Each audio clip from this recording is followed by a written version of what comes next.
Gênesis 18, versículo 1 até o 15, eu vou ler na nova tradução da linguagem de hoje.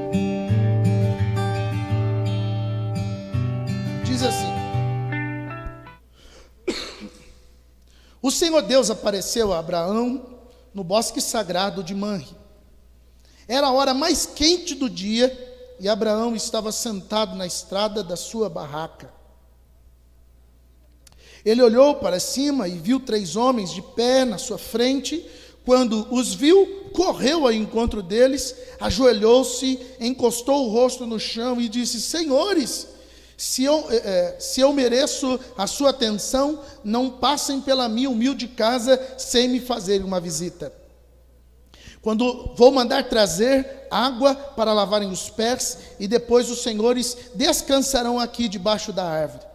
Também vou trazer um pouco de comida, e assim terão forças para continuar a viagem. Os senhores me honraram com a sua visita, portanto, deixem que eu os sirva. Eles responderam: está bem, nós aceitamos. Abraão correu para dentro da barraca e disse a Sara: depressa, pegue uns 10 quilos de farinha e faça um pão caseiro. Aleluia, glória a Deus. Em seguida, ele correu até onde estava o gado, escolheu um bom bezerro novo e entregou para um dos empregados para preparar para ser comido, ou seja, fez um churrasco.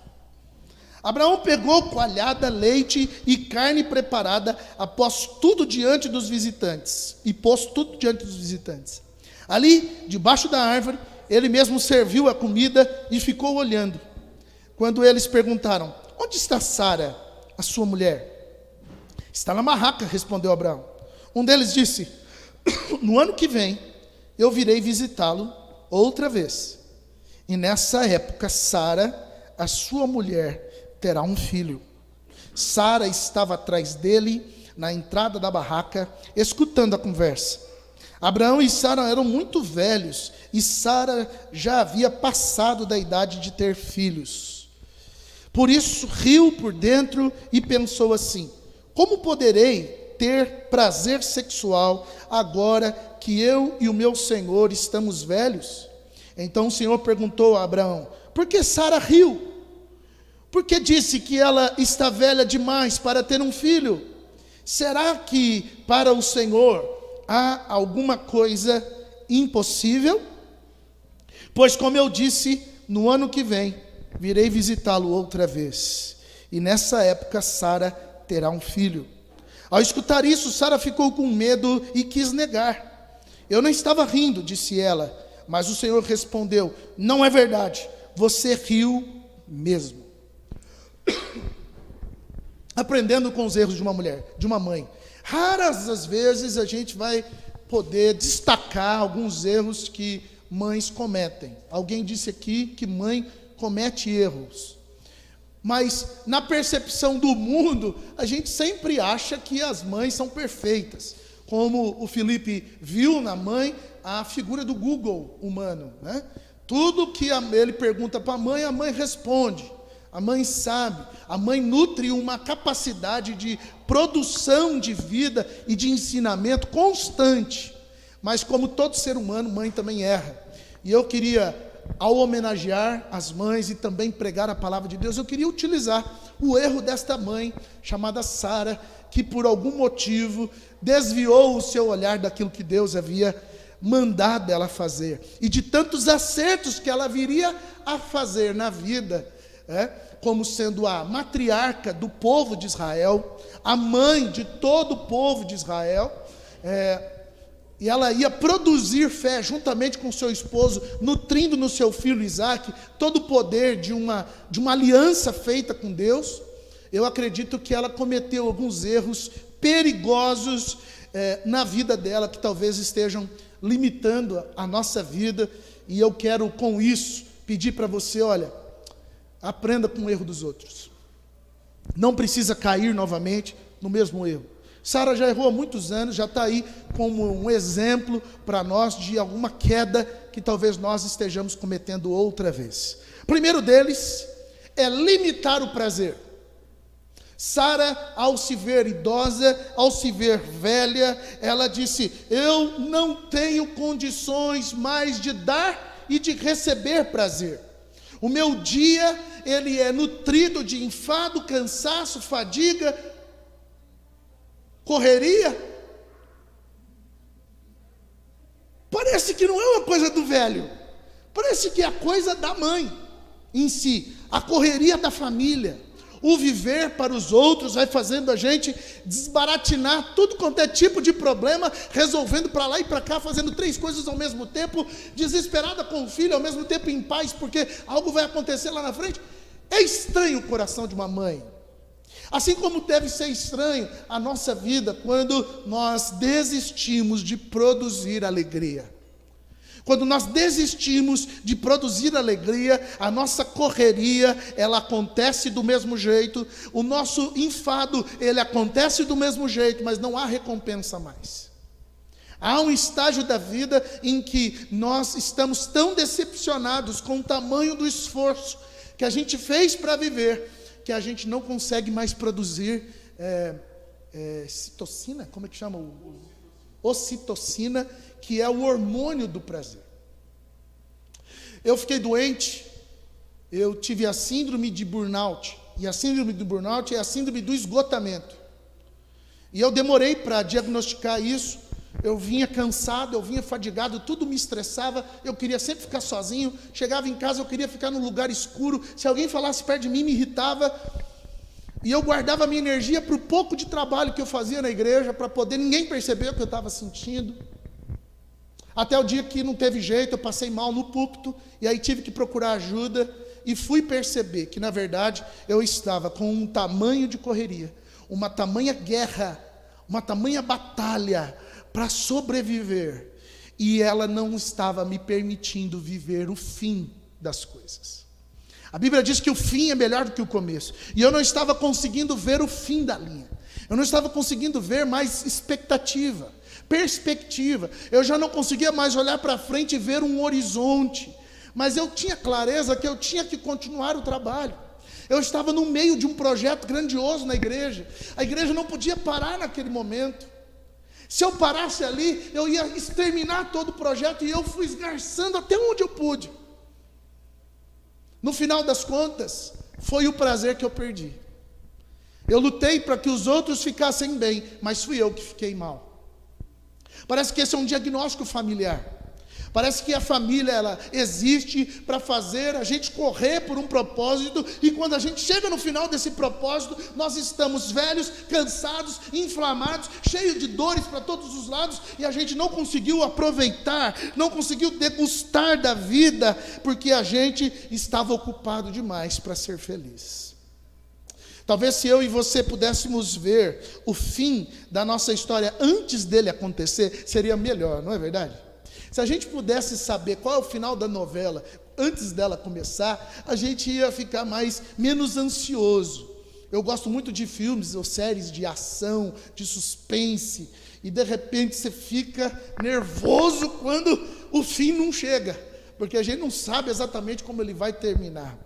Mas eu quero declarar para você, querido, que se você continuar com a tua família, com essa correria, com esse desbravamento desenfreado, com essa situação de luta após luta, você não tem sossego, você não para respirar, você faz para os outros, faz, e acha que está pouco, e se cobra, e se culpa, e se condena, e fica se cobrando para quando você deita, fica a tua neura aqui falando, você tem que levantar, você tem que fazer, ó, você está relaxando, ó, você não está fazendo direito.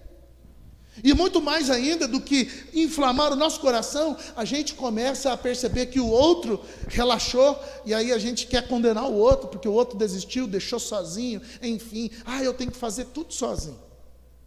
Parece que ser mãe é cometer esse erro, de achar que o seu papel é único dentro de uma família. E a gente, por causa dessa inflamação, dessa ação desenfreada, muitos homens se tornam bananas dentro de casa. Muitos homens se tornam inexistentes dentro de casa. Não tem o porquê desse homem existir lá dentro, porque você faz tudo. Não é? Quem sabe se você fizesse menos, este homem levantaria um pouco mais do sofá. Quem sabe se você deixasse um pouco a desejar, esse homem criaria um pouco de gás, de força, de vigor, para realizar alguma coisa para cuidar de você. Eu já percebi que em casa, se a Kátia fica doente, querido, abala a estrutura da vida. Uma vez, eu não sei se eu já contei para vocês, ela operou da hérnia no umbigo, e ela então não podia fazer esse esforço físico. Muito bem, quem tinha que lavar, quem tinha que passar, quem tinha que cuidar dos filhos, mandar para a escola, e tudo que a mãe fazia, queridos, eu acordava às 6 da manhã, dormia 2 da manhã, e o trabalho não resolvia. Eu comecei a ficar irritado, comecei a ter dor de cabeça. Aí eu entendi e respeito todas as dores de cabeça que vocês mulheres têm na vida. Eu falei, viver do jeito que vocês vivem tem que ter dor de cabeça mesmo. Não dá para vocês ficarem bonitinhas, cheirosinhas para nós quando a gente quiser. Tem que ter dor de cabeça, os nervos têm que inflamar, vocês têm que morrer cedo, com o tamanho de luta que vocês enfrentam. Pois é, querido. Que força é essa que vocês têm? Só que um problema grave que a mãe exerce, e não é só a mãe, é toda a humanidade exerce, é que ela produz muito para alguém. Observa como você faz no seu trabalho, por exemplo. Você produz demais para o teu patrão. O teu patrão está sempre insatisfeito com você e você está sempre fazendo o maior que você pode, o melhor que você pode. E dificilmente você tem retorno daquilo. Dificilmente você é lembrado diante das necessidades que o patrão vai tendo. Ele quer saber se você dá, pode dar mais. Se você dá mais, você pode dar muito mais. E assim vai sendo. E na hora que você ficar doente, o que vai acontecer? Troca. Ei, vai embora um, entra o outro, normal. Por quê, querido? Porque a gente vive olhando para um destino que não é o correto. O destino correto é eu lidar com a vida e degustá-la. Eu preciso ir correndo e de vez em quando parar. Eu preciso parar e de vez em quando correr, sabe? Eu preciso observar um pouco os meus filhos crescendo. Eu preciso observar um pouco melhor a minha relação com o meu esposo. Eu preciso observar devagar um pouco mais como que eu estou diante da correria da vida. Quem é você para desprezar o que Deus deu do céu à terra? Quem você pensa que é para servir de marionete da vida, para os outros ficarem felizes, e você ser uma mulher infeliz, uma pessoa infeliz? Quem você pensa que é, homem, para poder não colocar diante dos seus olhos um estado de consciência, para ir mais devagar nessa correria, de trabalhar 24 horas, de fazer da sua vida uma produtividade exacerbada? Quem você pensa que é? O que você está fazendo da vida que Deus te deu? No final das contas, o que vai valer, querido, é se você temeu a Deus, se você seguiu os seus mandamentos. Todo o restante ficou aqui na terra. Todo o restante não vai para lugar algum. Eu só vou reter algo para a minha eternidade, guardando os mandamentos e seguindo a Deus com temor e tremor. Por causa disso, é importante que você saia de casa. Por causa disso, é importante que você tome as vitaminas que o sol pode trazer. Por causa disso, é importante que você faça exercício. Por causa disso, é importante que você procure um terapeuta para fazer terapia. Aleluia, Eleide. Ô glória. É importante que você procure o seu pastor que fica aí no gabinete esperando você chegar, para dizer, eu preciso corrigir as minhas rotas, errar menos e ser feliz. Sara era uma mulher que tinha uma deficiência. Ela não podia ter filho, não tinha filho nunca na vida. Desde o dia que Abraão recebeu a promessa de ser o pai de uma multidão, se passaram 25 anos. Abraão só foi ter filho com 100 anos. Então, Abraão estava, nesse momento do texto, com 99 anos. Sara com um pouco menos. Então, você imagina o que essa mulher tinha sofrido, gastando tempo com aquela expectativa que nunca se resolvia. Talvez muito pouco destes 25 anos ela conseguiu aproveitar. E na hora que chega o cumprimento da promessa, ela está desfalecida. E é isso mais ou menos que acontece quando as vitórias vêm sobre nós. Muitas delas a gente nem percebe, porque a gente lutou demais e a gente está fadigado, e a gente nem consegue celebrar. Querido, está na hora de eu e você resgatarmos o prazer. Não há limite para ter prazer na presença de Deus. Não há limite para você sorrir novamente. Não há limite para você olhar para a tua vida e dizer, ela vale a pena, eu vou viver abundantemente. Bendito seja o nome do Senhor por isso. Deus te deu a vida para você degustá-la, querido. Deus te deu a vida para você ir mais devagar. Se tiver que acelerar, vai ser uma etapa, vai ser uma meta, pouco tempo. Mas por quanto tempo que casal não tem uma vida de casal ativa, que mantenha a alegria do casamento? Faz quanto tempo que as mulheres não conseguem se sentir aptas para produzirem prazer na vida conjugal? Faz quanto tempo que os homens reclamam da ausência da mãe, ou da mulher, da mulher, mas não conseguem se preparar, se produzir, também estão em esgotamento, também estão cheios de crises, cheios de tensões. Faz quanto tempo que a gente não celebra uma vitória dos nossos filhos? Faz quanto tempo que os nossos filhos não observam que a gente voltou a sorrir? Eu doente, uma vez o meu filho chegou para mim e disse, pai, você está sorrindo. Querido, aquilo foi tão choque para mim. Ver o meu filho observando que eu só vivia deitado, jogado. A Isabela disse assim, pai, eu nunca mais quero que você entre em depressão. É muito ruim te ver deitado e algemado. Querido, mas eu não escolhi viver em depressão. Eu não escolhi ficar esgotado. Eu escolhi correr. Eu escolhi ser útil para todo mundo. Eu escolhi não ter tempo para nada. Eu escolhi que a minha agenda seria dar. Mas uma hora todo mundo vai se esgotar. Eu, então, preciso desligar o automático e observar que eu ainda posso produzir e receber prazer. Um carinho singelo vale muito a pena.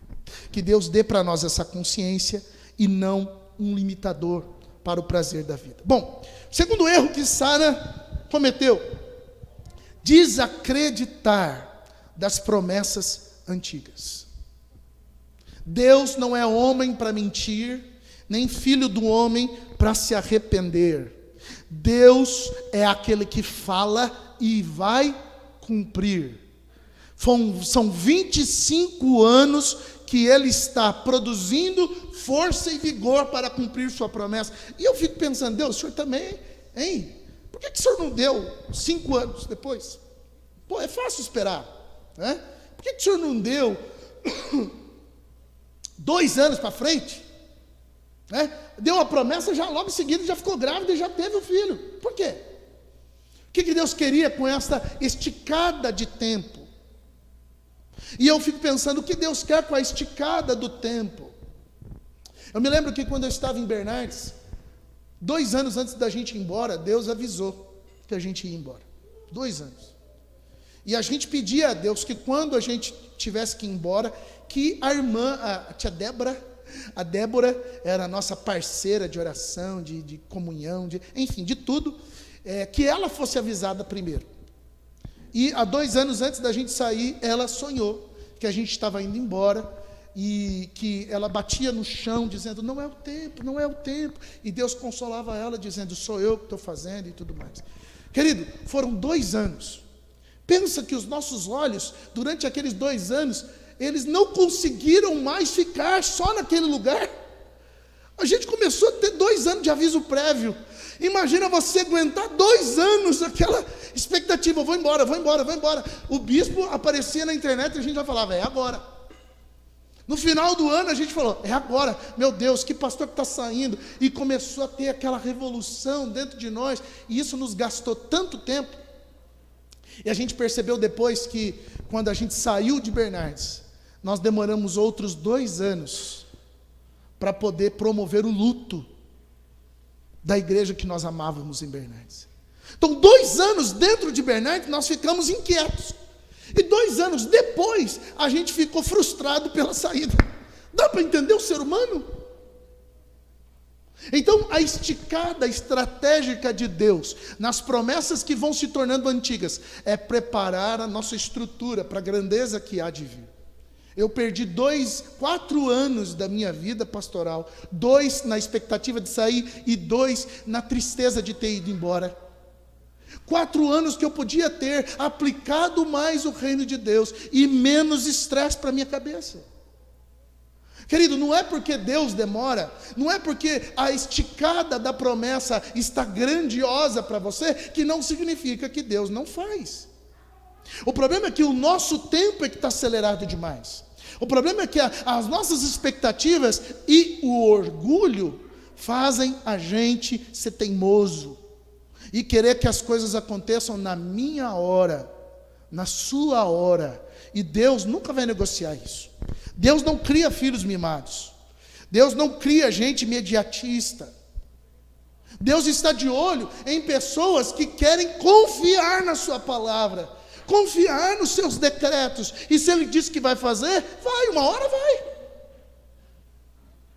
Querido, todos nós somos frutos de uma promessa. Você não nasceu em vão.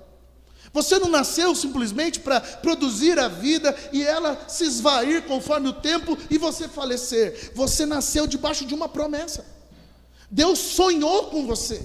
Deus planejou a tua vida. Você não é do acaso. Pastor, mas você não sabe que a minha vida, eu sou adotado. Você não sabe que a minha vida tem problema, que eu fui abusado. Você não sabe que eu tive muita dificuldade na relação com os meus pais. Querido, eu sei que olhando para a minha vida, Deus utiliza até as pedras que eu tropeço. Deus tem o cumprimento da promessa na minha casa, até nos momentos de maior amargura. Quarta-feira agora, nós vamos trabalhar aqui na igreja o tema enfrentando crises na família.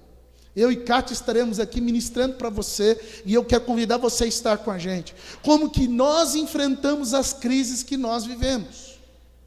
De que maneira que foi suficiente para nós confiar em Deus? Ou não?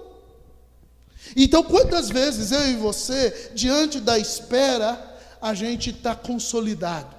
Quantas vezes diante da espera, nós estamos fincados na nossa raiz, no que Deus imaginou, e crescendo para o lado de dentro, se preparando do lado de dentro, para quando vier a vitória, a gente está pronto, com energia, com vigor, para produzir ânimo, onde quer que você esteja. Eu, na verdade, estou chegando aos 40 anos, daqui um tempo, e eu prometi para a Kátia, e ela prometeu para mim, que nessa fase da vida, nós íamos estar na melhor fase da nossa vida. E aprove a Deus que essa melhor fase acontecesse aqui em Botucatu. Glória a Deus. A gente se sente honrado, privilegiado por isso. Mas o ambiente que Deus tem para cumprir na nossa vida em Botucatu pode demorar anos para se manifestar, e eu vou ter que confiar nele, porque outrora ele já tinha me dito, outrora ele já tinha me orientado.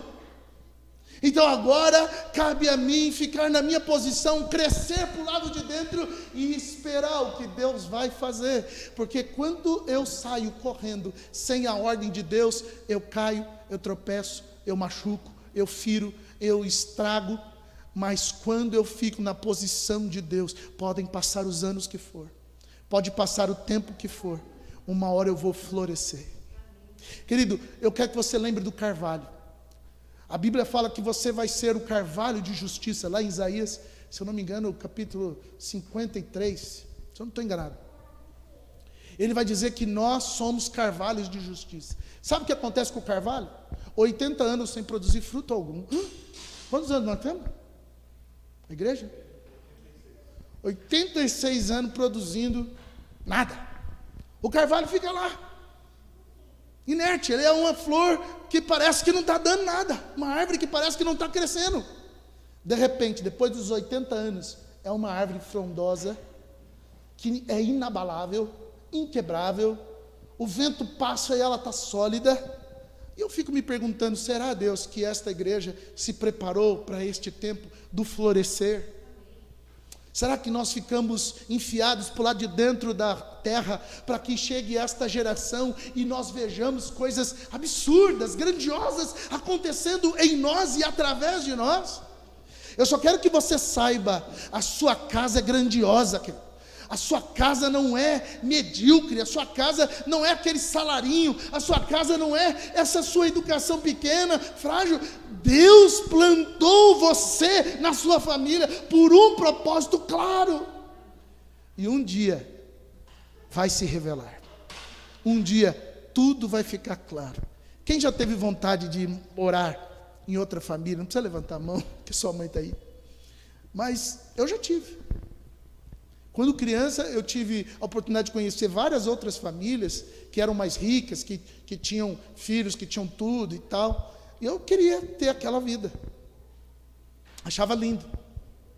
Só que o propósito pelo qual Deus fez eu nascer na minha família pode fazer salvar milhares e milhares de pessoas que estão vivendo situações parecidas.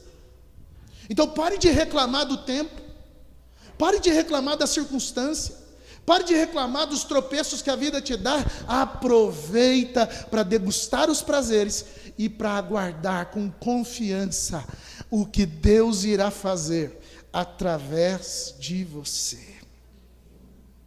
Agora eu quero terminar dizendo o seguinte: essa mulher errou também porque ela intimidou-se por causa do tempo, por causa da impossibilidade, por causa da dificuldade que ela teve de ver a sua escrava tendo filho e ela não.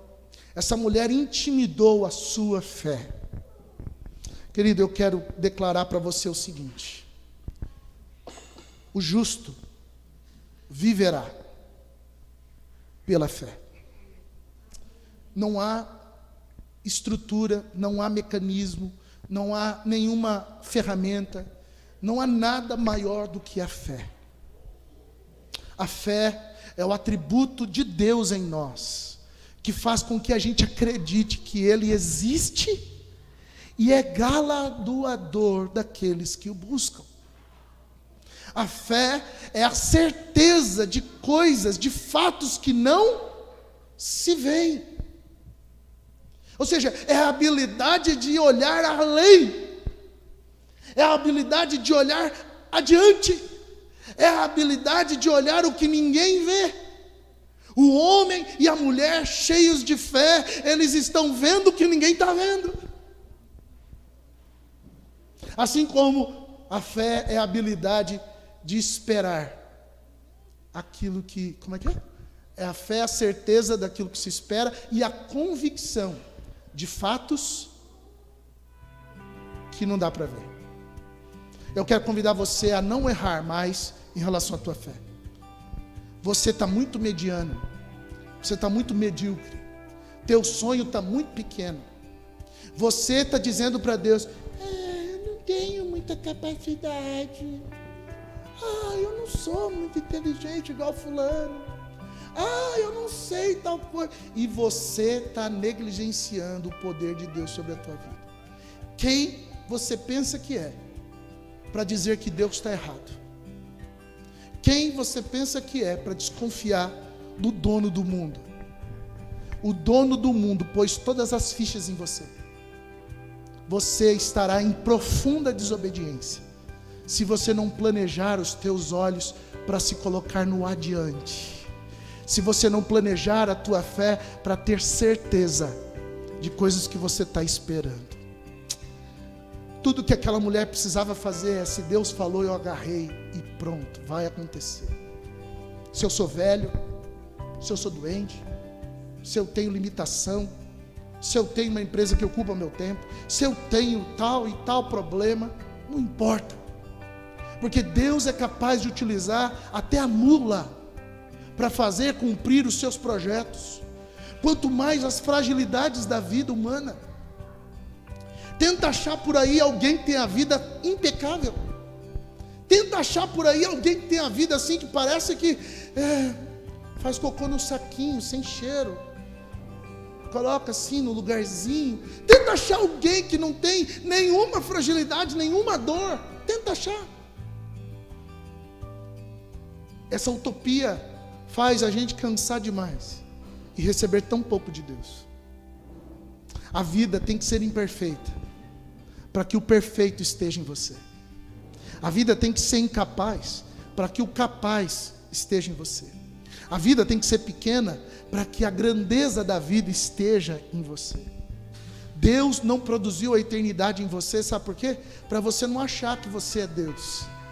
A eternidade é um atributo dele que é depositado sobre nós. Mas tudo isso é feito pela convicção. Tudo isso é feito pela certeza. Ao trabalhar com o Ministério de Música, a gente tem uma expressão que diz assim, se você vai errar, erra convicto. Erra com certeza. Não fica intimidado, não guarda a tua voz na garganta aqui, forçando, porque você acha que não vai dar conta. Vai e faça. Se você errar, errou sabendo que errou. Mas você deu tudo que você fez, que você tinha. E eu quero convidar você a dar tudo que você tem. Pai, mãe, homem, mulher, criança. Você que está na internet, tudo que você tem, dá pela fé. Ofereça a Deus pela tua fé. E fala para Deus, eu não quero negligenciar a fé. Eu não quero ser um inibidor de fé. Eu quero ser um homem além do alcance. E eu estou dizendo para vocês que estou aqui trabalhando hoje, nesta comunidade, pensando nos próximos 30 anos da igreja.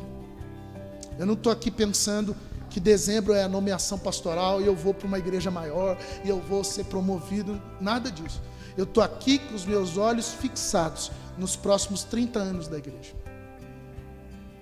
E tenho convicção do que eu vou ver naquele tempo. Tenho convicção que há 30 anos para frente, aonde a gente vai chegar. E não é por causa daquilo que eu estou vendo aqui humanamente falando, mas é porque os olhos da fé me instigam a crer que o sonho dos nossos antepassados há de se cumprir sobre este lugar. Quem sabe seus pais sonharam pela fé que você seria um missionário, um evangelista, consagraram você no ventre da sua mãe e você vem lutando com isso há anos. Quem sabe está guardado diante de você alguns argumentos de Deus para te usar, que você vem dizendo, não é para mim. Eu sei que eu vou ser pastor desde criança. Deus me avisou com 6 anos de idade. Mas eu só fui aceitar, eu estava noivo da Kátia, comprando casa em Campinas. Eu parei de brigar com Deus aos 20 anos. Por quê? Por que não me preparar para aquela grandiosidade aos 6 anos de idade já? Eu teria eliminado muito problema, muita situação adversa, mas Deus, ao permitir que eu desperte aos 20 anos, Ele corrigiu toda falta de tempo, e Ele vem produzindo fundamento para eu chegar até lá, até o propósito que Ele me vai conduzir. Então eu quero convidar você a não desistir, querido. Não é porque você é o zero esquerda da igreja, o zero esquerda da sua família, não é porque você é pequeno no seu trabalho, que Deus não vai te colocar como cabeça um dia. Não duvide de Deus. Quem você pensa que é para duvidar do teu Deus? Sara duvidou e riu. O nosso convite para essa noite é, aprendendo com o erro dessa mulher, resgate o seu prazer. Tenha clareza de que na dimensão do tempo, você tem promessas antigas para Deus cumprir, e tudo isso será feito pela fé. Firma teu pé. Quero que você saia daqui certeiro. Pastor, eu não tenho certeza do que Deus tem para mim. Vamos fechar a casa e vamos buscar. Você não vai passar mais um mês da tua vida sem saber para que sua vida serve. Porque se você tiver só esse mês e você gastou para descobrir para que ela serve, já valeu a pena. É um grande desafio, mas eu quero convidar você a viver isso, em nome de Jesus. Amém? Será que a gente pode se colocar de pé? E esse de pé significa a minha posição. Você que está em casa, por favor, fique em pé. Para de jantar. Sai da coberta. Fique em pé. Deus está querendo te ver de pé. Se alguma circunstância da tua vida tem te feito cair, feche os seus olhos, querido.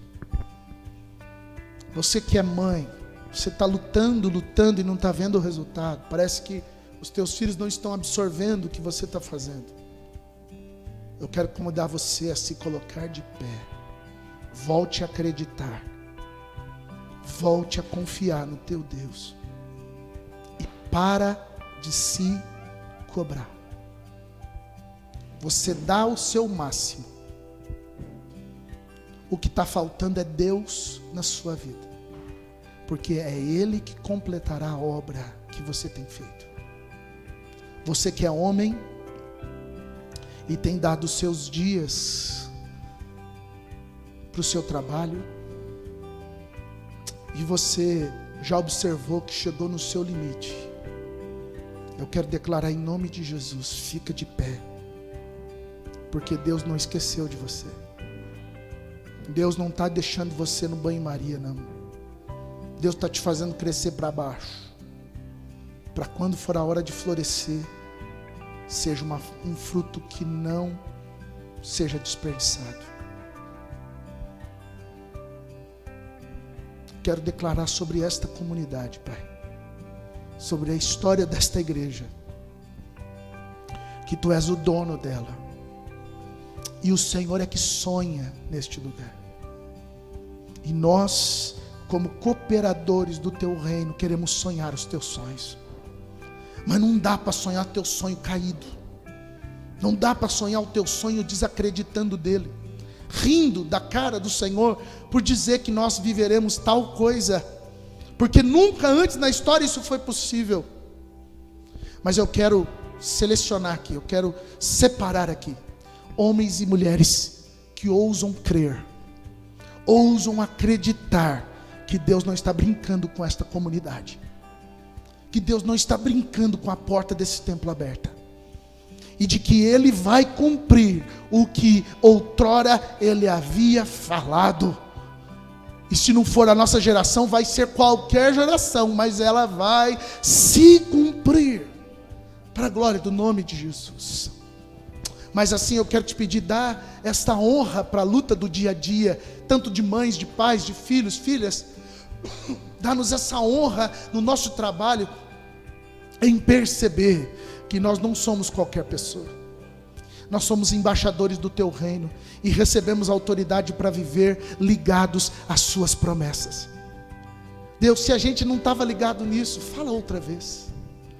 Se a gente passou desapercebido, a vida foi corrida demais na igreja, a gente fez tanta coisa que não conseguiu observar, para que mesmo que eu existo, trava o caminho desse homem, trava o caminho dessa mulher e traz a revelação, traz de dentro do teu coração para fora, mas não deixa esta casa lutar em vão, não deixa essa mulher lutar e não chegar a lugar algum. Não deixa a gente viver sem herdar a terra prometida, sem receber a coroa da vida, sem herdar a tua promessa e o teu galardão. Não nos permita lutar sem prevalecer.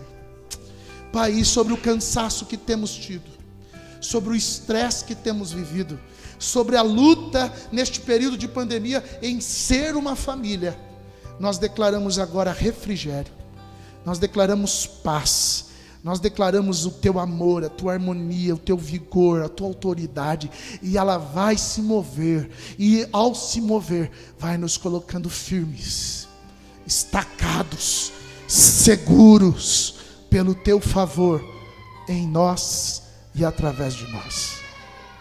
Será que você podia dizer comigo, eu sou o que a Bíblia diz que eu sou? Eu tenho o que a Bíblia diz que eu tenho. E eu posso. Mais uma vez, eu posso. Outra, eu posso o que a Bíblia diz que eu posso. Tudo posso naquele que me fortalece. Pode pôr mais ânimo nisso? Tudo posso naquele que me fortalece. Renova aí tua esperança. Fala para quem está perto de você, se prepara, hein? Pode falar, se prepara. Vem um foguete aí. Nós vamos viver o melhor tempo da nossa vida juntos. Quem está comigo nessa? Deus deu essa geração para a gente viver o melhor. E assim vai ser no nome de Jesus. Amém? Pode se assentar.